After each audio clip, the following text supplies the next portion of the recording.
हमारे प्रधानमंत्री मोदी ने कितनी सारी विदेश यात्रा की, लेकिन पहलगाम आतंकी हमले के बाद किसी ने हमारा सपोर्ट नहीं किया। तो इस पर हमें कैसी प्रतिक्रिया देनी चाहिए हमें? ये बार बार जो बाहर गए ना, उसके कारण विश्व में मान घट गया। आप याद करिए, जब मोदी जी पहली बार प्रधानमंत्री बन के आए थे, अम्बेडकर जो थे वो संविधान को जलाना चाहते थे, मनुस्मृति को नहीं। उसका क्या आशय हम समझे? हमको तो नहीं पता चला कि कहीं अम्बेडकर ने कभी मनुस्मृति जलाई हो। अम्बेडकर संविधान से प्रसन्न नहीं थे। अभी हाल ही में आपका स्टेटमेंट था कि आप वैसे तो धर्माचार्य हैं, लेकिन आप सेना के साथ लड़ने को तैयार हैं। आप देखिए, जब देश में युद्ध का वातावरण बन रहा था और परिस्थितियां भी बहुत अनुकूल थीं, क्योंकि बात अब भारतीय तक नहीं रह गई है, बात अब भारत में रहने वाले हिंदुओं तक आ गई है। क्योंकि भारतीय पूछ करके नहीं मारा जा रहा है, हिंदू पूछ करके मारा जा रहा है। स्वाभाविक है कि सबकी दृष्टि ऐसी पार्टी की ओर गई जो अपने आप को हिंदू हितों का संरक्षक कहती है। वो भारतीय जनता पार्टी थी। संयोग से सत्ता भी उन्हीं की थी, तो स्वाभाविक है उन्हीं की ओर ज़्यादा ध्यान जाना था। लेकिन एक अच्छी बात हम लोगों ने देखी देश में कि इस घटना के बाद देश में राजनीति एक करवट हो गई। कोई पक्ष प्रतिपक्ष नहीं रहा, सब एक स्वर में बोलने लगे और सब ने कहा कि ये गलत हुआ है। जिन लोगों ने ये गलती की है उनको उत्तर दृढ़ता के साथ दिया जाना चाहिए। पूरा देश जब एक तरफ से खड़ा होकर के एक स्वर में बोलने लगा, ऐसे समय में अपेक्षा की गई कि कोई कड़ी कार्यवाही होगी, ताकि उदाहरण बन सके और लंबे समय तक ऐसा कुछ करने वालों के लिए एक सबक हो जाए। कई दिन तक लगाया, लोग सोचते रहे। कुछ लोग कहते थे कि ये इतना देर क्यों कर रहे हैं, और कुछ लोग कहते थे कि ठीक है, देर सही, तैयारी करके करें, तगड़ा जवाब दें। और फिर कहा गया कि हमने ऑपरेशन सिंदूर लॉन्च कर दिया है। तो सबको बहुत अच्छा लगा। एक तो ऑपरेशन लॉन्च हो रहा है, ये बात कि अब हमारी सरकार जवाब देगी कायरों को, और दूसरे सिंदूर शब्द से नाम ऑपरेशन का किया। तो ये लगा कि जिस तरह से सिंदूर मिटाया है हमारी बहनों का, उस सिंदूर के लिए कोई खड़ा हुआ है। अब सिंदूर तो हिंदू महिलाएं ही लगाती हैं, और सिंदूर का महात्म्य भी वही समझती हैं। तो इससे ये भी समझ में आया कि भारत की सरकार हिंदुओं के साथ खड़ी होकर के हिंदुओं की जो पीड़ा है उसको दूर करने के लिए आगे आ रही है। तो काफ़ी आशा हो गई। लेकिन बाद में सर्जिकल स्ट्राइक एक की गई और उसके बाद फिर कदम खींच लिए गए। और कदम खींचने का जो तरीका था वो तो बहुत ही असमंजस में डालने वाला रहा कि भारत की सरकार ने स्वयं घोषणा भी नहीं की कि हम कदम खींच रहे हैं। भारत की सरकार से पहले अमेरिका के राष्ट्रपति ने सुना दिया फैसला कि अब पाकिस्तान और भारत की सरकारें, रात भर हमने बात की है और सब चुप हो जाएंगी, शांत हो जाएंगी। तो ये बड़ा धक्का था हम लोगों के लिए। अभी भी हम हिंदुओं के मन में टीस बनी हुई है कि हमारे लिए कोई खड़ा हो नहीं रहा। ये बात एक तरफ हम देख रहे हैं कि बीजेपी ने ऑफिशियल सिंदूर किया, लेकिन दूसरी तरफ बीजेपी के नेता ही विजय शाह ने इतना बड़ा बयान दिया। उन्होंने कहा आतंकवादियों की बहन को ही आतंकियों के सामने खड़ा कर दिया। जी, वे शायद ये कहना चाहते थे कि हमने मुसलमानों के विरुद्ध ही मुसलमानों को खड़ा कर दिया, लेकिन ऐसा कह करके उन्होंने हर मुसलमान को आतंकी बात कह दिया। इसलिए उनके बारे में बात कही जा रही है। उनको आतंकवादियों के खिलाफ कहना चाहिए था। अब कुछ लोग हैं अपने देश में, वो कहते हैं कि उन्होंने मुसलमानों की बहन को मुसलमानों के सामने खड़ा करने की जो बात कही उसमें गलत क्या है। आखिर हर आतंकवादी जब निकल करके आता है तो मुसलमान ही तो निकलता है। तो इस तरह से उनका बचाव भी कुछ लोग कर रहे हैं, और कुछ लोगों को लग रहा है कि कम से कम आतंकवादी की बहन उनको नहीं कहा जाना चाहिए था। आखिर हमारे देश का अभिमान थी वो, और जिस समय युद्ध का ऐलान किया गया था उस समय वही मोर्चा संभाल रही थी, वही चेहरा बनी हुई थी। और चेहरा तो हमारे भारत देश की सेना ने ही उनको बनाया था, कुछ सोच करके, कुछ समझ करके बनाया होगा। तो एक तरफ हम चेहरा बनाते हैं और एक तरफ उनको आतंकवादी की बहन कह देते हैं। दोनों में सामंजस्य बैठता नहीं है, इसीलिए उनकी बड़ी आलोचना हो रही है। सीज फायर को लेकर के जैसे अमेरिका की दखलंदाजी हमने देखी भारत में, उस पर आप क्या कहना चाहेंगे? लज्जाजनक है। भारत की जो संप्रभुता है उस पर बहुत बड़ा आक्रमण है। एक तरह से हमने अपनी संप्रभुता को थोड़ी देर के लिए खो दिया और अब कब ये रिस्टोर हो पाएगी पता नहीं है, क्योंकि कोई दीगर देश का व्यक्ति खड़ा होकर के कह दे और उसको हम मान लें, ये हमारी संप्रभुता के विरुद्ध है। तो कहीं ना कहीं भारत की जो संप्रभुता थी, जो भारत का आत्मविश्वास था, जो भारत का अपना पराक्रम था, उस पर बड़ी ठेस लगी है। अभी हाल ही में हम देखे न्यूज़ में कि यूट्यूबर जो कि पाकिस्तान की थी, जो अभी आपने देखा होगा कि ज्योति, हरियाणा की ज्योति, जी, तो उसका पता चला कि वो पाकिस्तान की ही अंडरकवर थी। बात यह है ना कि ऐसे बहुत से हैं। तो क्या ऐसा और भी है कि और भी लोग मिल सकते हैं हमारे देश में ही आतंकवाद हो? बिल्कुल हो सकते हैं और उनको सबको ध्यान दे करके पकड़ा जाना चाहिए, उनके विरुद्ध कार्यवाही करनी चाहिए। किसी भी देश में ऐसे लोग नहीं होने चाहिए जो अपनों से द्वेष करते हों और परायों से प्रेम करते हों। हमारे महाभारत में कहा गया है, स्वान द्वेष्टि परान वृणोति तम गौस त्यजति भारत। हे भारत, कृष्ण भगवान कहते हैं अर्जुन से, हे अर्जुन, जो अपनों से द्वेष करता है और दूसरों से प्रेम करता है उसको ये पृथ्वी भी छोड़ देती है। वैसे तो सबको धारण करती है, लेकिन उसको पृथ्वी भी धारण नहीं कर पाती है जो व्यक्ति ऐसा होता है। तो ऐसे लोगों के विरुद्ध कड़ी कार्यवाही की जानी चाहिए। अभी हाल ही में आपका स्टेटमेंट था कि आप वैसे तो धर्मचार्य हैं, लेकिन आप सेना के साथ लड़ने को तैयार हैं। आप देखिए, जब देश में युद्ध का वातावरण बन रहा था और परिस्थितियां भी बहुत अनुकूल थीं, क्योंकि पाकिस्तान में एक तो सेना के परस्पर मतभेद थे सरकार के साथ, सेना का जो अध्यक्ष था उसके साथ सेना के मतभेद थे, साथ ही बलूचिस्तान का आंदोलन अलग चल रहा था जो पाकिस्तान से अलग होने के लिए, स्वतंत्र राष्ट्र बनने के लिए मचल रहा है। साथ ही जो पाकिस्तान ऑक्युपाइड कश्मीर है वो विधिक दृष्टि से हमारा है, केवल बलपूर्वक पाकिस्तान ने वहाँ पर कब्जा करके रखा है। वहाँ के बहुत से लोग भी इस बात को जानते हैं और इसीलिए वो भी चाहते हैं कि भारत आकर के यहाँ शासन करे ताकि हम ठीक से रह सकें। तो इन सब परिस्थितियों के बीच में और भी बहुत सारे दूसरे कारण थे जिनके कारण पाकिस्तान कमज़ोर था आंतरिक रूप से।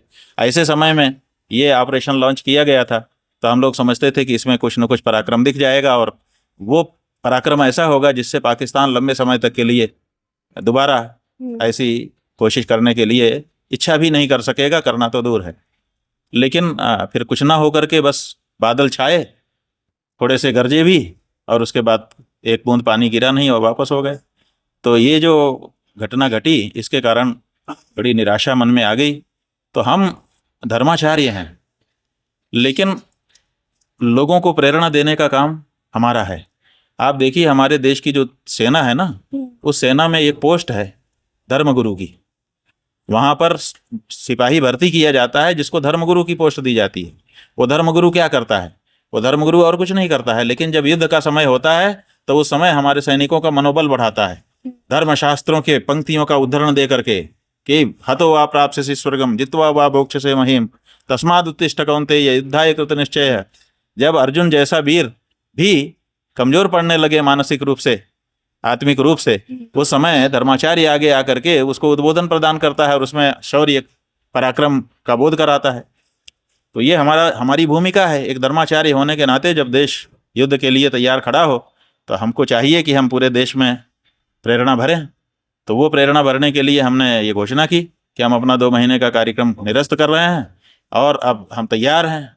और हमने प्रेरणा भरने की दृष्टि से कहा, और अगर आवश्यकता पड़ती तो हम उसके लिए तैयार भी थे कि हाँ, ज़रूरत पड़ी तो हम बॉर्डर पर जाकर के लड़ भी सकते हैं। हमें मिलिट्री की ट्रेनिंग भी अध्ययन काल में मिली हुई है।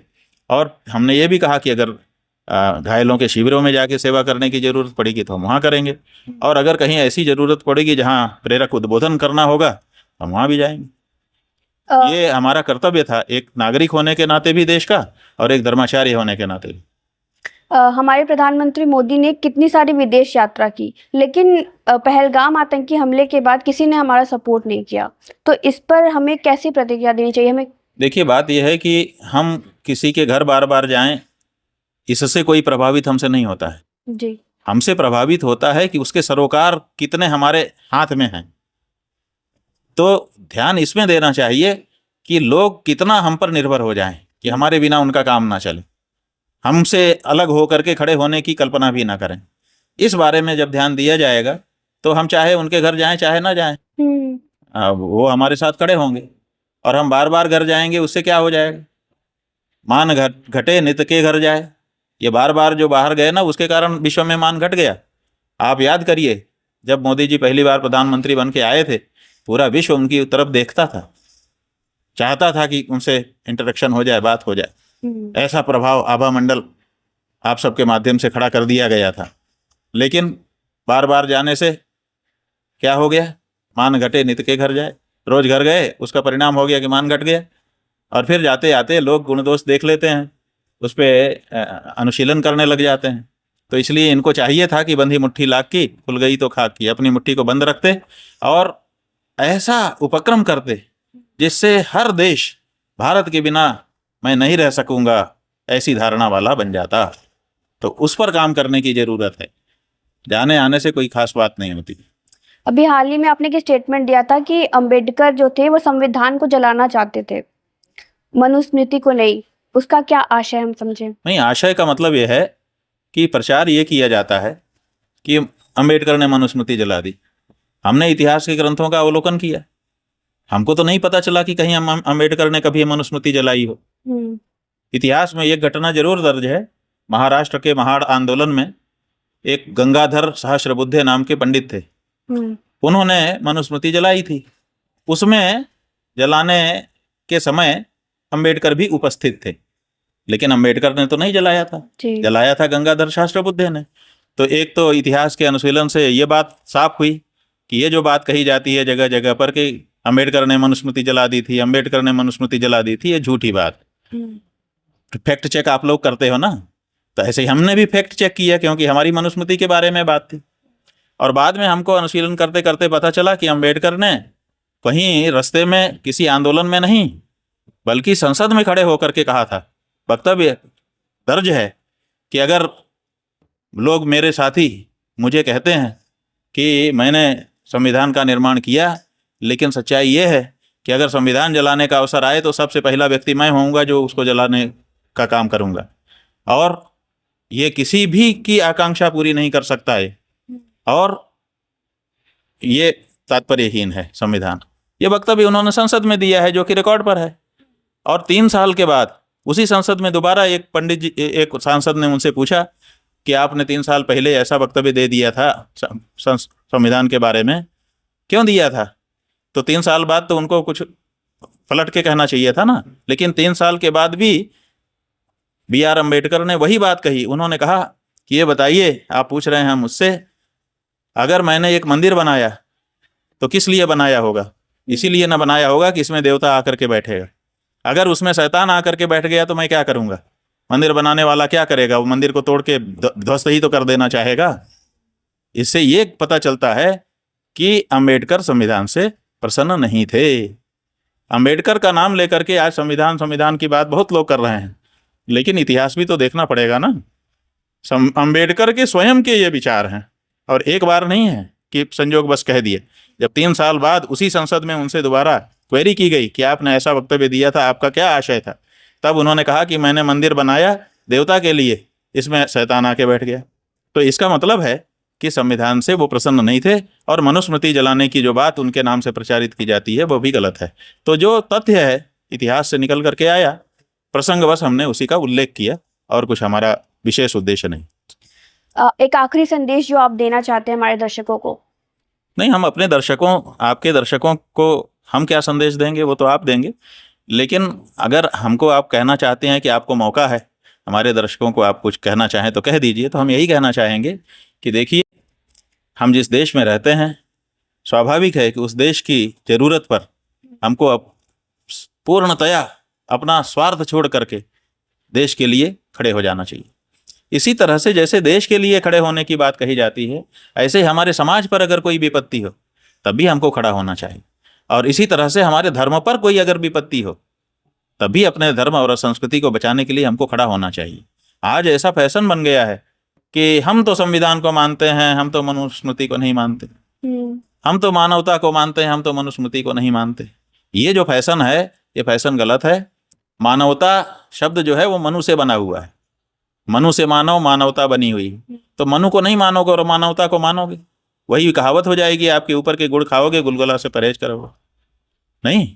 तो इसलिए हम यही कहना चाहते हैं कि आपकी जो जड़ें हैं वो आपके धर्म ग्रंथों में है, आपके इतिहास में है, आपके पुराण में है, आपकी संस्कृति में है। अपनी संस्कृति को छोड़ करके आप दूसरे की संस्कृति की प्रशंसा मत करिए। अपनी संस्कृति को समझिए और उसको आत्मसात करिए, और बाकी सबके बारे में भी अच्छी विचार रखिए, सबका आदर करिए, हमें कोई बाधा नहीं है। लेकिन अपना छोड़ करके अगर दूसरे का आदर करने जाएंगे तो वो भी आपको आत्मसात उस रूप में कर नहीं पाएंगे, और आपकी अपनी चीज़ आपसे छूटी ही चुकी होगी। तो एक समय आएगा जब आप बिल्कुल असहाय महसूस करेंगे। तो हम नहीं चाहते हैं कि हमारी आने वाली कोई भी पीढ़ी ऐसी असहाय अवस्था में चली जाए कि पराये तो जिनके यहाँ वो अपना घर छोड़ के गया था वो तो स्वीकार करे ना, और अपना घर और छूट जाए।